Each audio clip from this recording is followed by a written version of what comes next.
सोचिए, एक ऐसा योद्धा जो अमर हो सकता था, अजेय हो सकता था, लेकिन उसने खुद अपनी अमरता को दान कर दिया। क्या यह मूर्खता थी? क्या यह आत्मघात था? या फिर कोई गहरा अधूरा रहस्य जिसे आज तक कोई नहीं समझ पाया?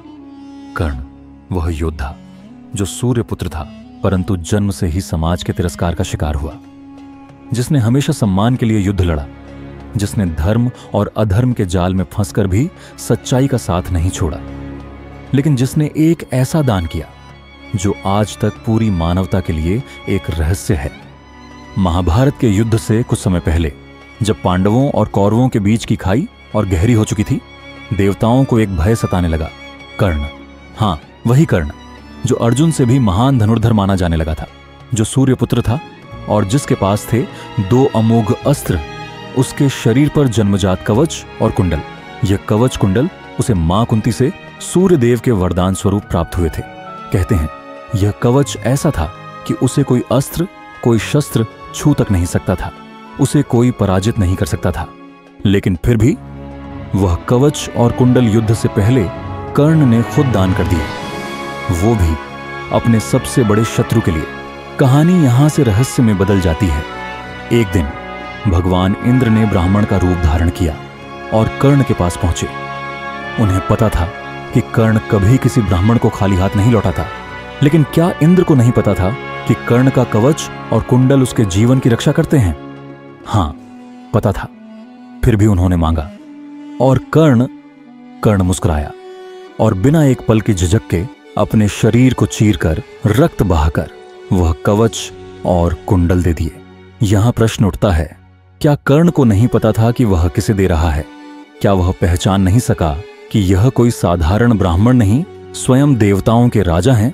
और यदि जानता था तो क्यों दिया? यहीं से प्रारंभ होता है नियति का जाल। कुछ विद्वानों का कहना है कि कर्ण जानता था कि यह इंद्र हैं, परंतु फिर भी उसने दिया, क्योंकि वह दानवीर कहलाना चाहता था, क्योंकि उसके लिए सम्मान विजय से भी बड़ा था। लेकिन कुछ और संकेत ऐसे हैं जो दर्शाते हैं कि यह सब कोई संयोग नहीं था। यह एक सोची समझी चाल थी, न केवल इंद्र की बल्कि स्वयं भगवान श्री कृष्ण की भी। भगवद गीता के अनुसार श्री कृष्ण ने महाभारत के युद्ध में कर्ण की भूमिका को गहराई से समझा था। वह जानते थे कि यदि कर्ण पूर्ण शक्ति में युद्ध भूमि में आया तो अर्जुन की विजय संभव नहीं। और तभी जब इंद्र ने कवच कुंडल मांगे तो श्री कृष्ण ने सूर्यदेव को भेजा कर्ण को चेतावनी देने के लिए। लेकिन सूर्यदेव की चेतावनी के बावजूद कर्ण ने दान नहीं रोका। उसने कहा, यदि मैं आज इस ब्राह्मण को दान नहीं दूं तो मैं कर्ण नहीं कहलाऊंगा। यदि मेरा धर्म, मेरा वचन ही न रहा तो फिर मैं योद्धा क्यों हूं? क्या यह आत्मघात था? शायद, लेकिन कर्ण के लिए यह धर्म था। वह धर्म जिसकी सीमाएं उसने अपनी दृष्टि से तय की थीं, न कि दुनिया की आंखों से। परंतु कुछ आर्षी यह भी कहते हैं कि यह कोई दान नहीं, नियति की पूर्व निर्धारित योजना थी। महाभारत केवल एक युद्ध नहीं, एक दिव्य योजना थी, जहां हर पात्र, हर घटना पूर्व निर्धारित थी। कर्ण का कवच कुंडल देना सिर्फ उसे कमजोर करने के लिए नहीं था, बल्कि यह उसका पथ प्रशस्त कर रहा था उस अंतिम मोक्ष की ओर। क्योंकि जब कर्ण ने कवच कुंडल दान दिए तब इंद्र ने उसे एक वरदान दिया, शक्ति अस्त्र। लेकिन वह अस्त्र केवल एक बार चलाया जा सकता था और कर्ण ने वह भी घटोत्कच पर चला दिया। क्यों? क्योंकि अर्जुन को बचाना था और शायद यह भी श्री कृष्ण की योजना का हिस्सा था।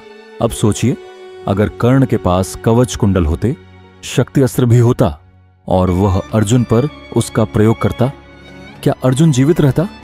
क्या महाभारत का परिणाम वैसा ही होता जैसा आज हम जानते हैं? यह प्रश्न है जो युगों से उठता रहा है, लेकिन उत्तर किसी के पास नहीं। केवल संकेत हैं, रहस्य हैं और उन रहस्यों की छाया में खड़ा है कर्ण, वह योद्धा जो रणभूमि में वीरगति को प्राप्त हुआ, लेकिन मरते समय भी श्री कृष्ण ने उसकी आत्मा को मोक्ष का वरदान दिया। क्यों? क्योंकि वह सच्चा था, निष्कलंक था। उसने जन्म से लेकर मृत्यु तक हर दिन संघर्ष किया, लेकिन कभी हार नहीं मानी। इसलिए यह कहना कि कर्ण मूर्ख था, उसकी नासमझी थी, यह कहना उसके जीवन के साथ अन्याय होगा।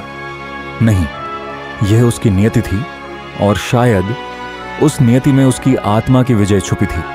तो अगली बार जब आप कर्ण की कहानी सुने तो याद रखें, उसने सिर्फ कवच कुंडल ही दान नहीं किए थे, उसने अपना अहंकार, अपनी अमृता, अपनी विजय की संभावनाएं, सब कुछ त्याग दिया था, केवल इसलिए कि वह दानवीर कर्ण कहलाना चाहता था। और यही उसे महान बनाता है, एक ऐसा योद्धा जो आज भी दिलों पर राज्य करता है। यदि ये रहस्य आपको छू गया हो, अगर कर्ण की महिमा अब और भी उज्जवल लगती हो, तो इस वीडियो को लाइक जरूर करें और ऐसे ही दिव्य पौराणिक रहस्यों के लिए हमारे पेज को फॉलो करना न भूलें। जय श्री कृष्ण।